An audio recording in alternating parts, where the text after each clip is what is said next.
Art Against Antisemitism is a robust community of artists who seek to combat Jew hatred through art.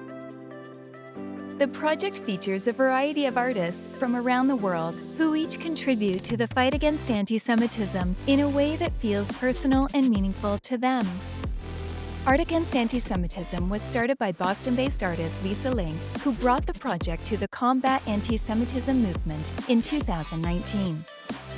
The project has featured works from performing artists, photographers, and sculptors, as well as artists who specialize in textiles, graffiti, watercolor, oil paint, and a range of other styles.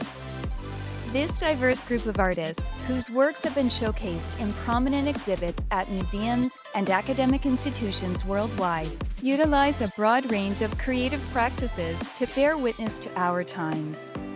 Over the past year, since kicking off our Art Against Antisemitism campaign, the project has successfully assembled more than 30 artists, with unique perspectives continuously joining the project and contributing to the growing collection.